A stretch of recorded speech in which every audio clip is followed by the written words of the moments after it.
திரு TR. Ramesh மாதிரியான experts என்ன சொல்றாங்க அப்படின்னா, அறநிலையத்துறையினுடைய வேலை அப்படின்றது கோவில்களை நிர்வகிப்பது கிடையாது. மாறா கோயிலினுடைய வருமானம் எப்படி இருக்கு? அது எதற்கு பயன்படுத்தப்பட்டிருக்கு? அப்படின்ற விஷயத்த ஆடிட் பண்றது மட்டும் தான் அறநிலையத்துறையினுடைய வேலை.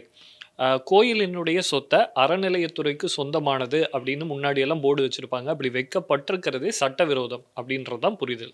இப்போ இந்த கள்ளழகர் கோயில் அப்படின்றது மிக முக்கியமான ஒரு புனித ஸ்தலம் ஹிந்துக்களுக்கு.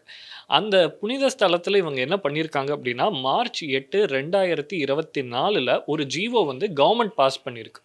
என்னன்னு பாஸ் பண்ணியிருக்காங்க அப்படின்னா, கோயிலுக்கு சொந்தமான நிதியிலிருந்து இவர்கள் வந்து guest house, parking lot, sewage treatment plan, shopping complex இப்படி நெறைய விஷயங்கள கட்டணும் அப்படின்னு சொல்லிட்டு அந்த ஜீவோ. அப்ப நிதி எங்கேருந்து வரும் அப்படின்னு பார்த்தா, கோயிலினுடைய நிதிய வந்து சரி. எடுத்துக்க போறதா சொல்லியிருக்காங்க. உடனே இதுக்கு லோக்கல்ஸ் மத்தியில மிகப்பெரிய எதிர்ப்பு. இவங்க வந்து எந்த ஊர்ல வந்து இவங்க கோயில்ல கை வச்சாலும் அந்த கோயிலினுடைய நிர்வாகம் சீர்கெட்டு போயிடும்னு தெரியும். உடனே உள்ளூர் மக்கள் எதிர்ப்பு தெரிவிப்பாங்க இல்லையா? அந்த மாரி உள்ளூர்ல இருக்கக்கூடிய இருவர் வந்து கேஸ் வந்து ஃபைல் பண்றாங்க.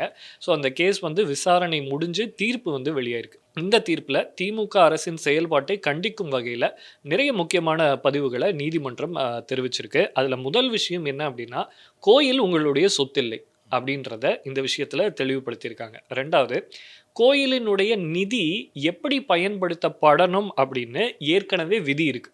ஒரு கோயில் இருக்கு அப்படின்னு சொன்னா, அது சிவன் கோயிலாக இருந்தால், சைவ சமயத்த, சைவ சித்தாந்தத்தை போதிக்கும் விஷயங்கள அந்த நிதியிலிருந்து செய்யணும்.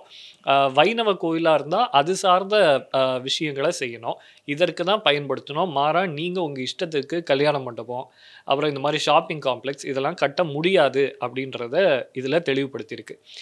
ஆனா, அத மீறி எப்படி எல்லா கோயில்லயும் தமிழக அரசு வந்து இந்த மாரி செயல்படுத்துது அப்படின்னு சொன்னா, கோயில்ல இவங்க ட்ரஸ்டீஸ அ அ தேர்ந்தெடுக்கிறதே இல்ல. இல்ல. அதாவது ஒரு கோயில்ல என்னென்ன விஷயங்கள மேற்கொள்ளணும் அப்படின்றத அந்த கோயிலினுடைய அறங்காவலர் குழு தான் தீர்மானிக்கணும். ஆனா, இவங்க என்ன பண்றாங்க அப்படின்னா, கோயில்ல ஈவோன்னு ஒரு ஆள் இருக்காரு இல்லையா? அவரு வந்து ஆடிட் தானே செக் பண்ணணும். ஆமா. அவர தான் கோயில் சம்மந்தமான முடிவு எடுக்க வைக்கிறாங்க. இது சட்டப்படி தவறு.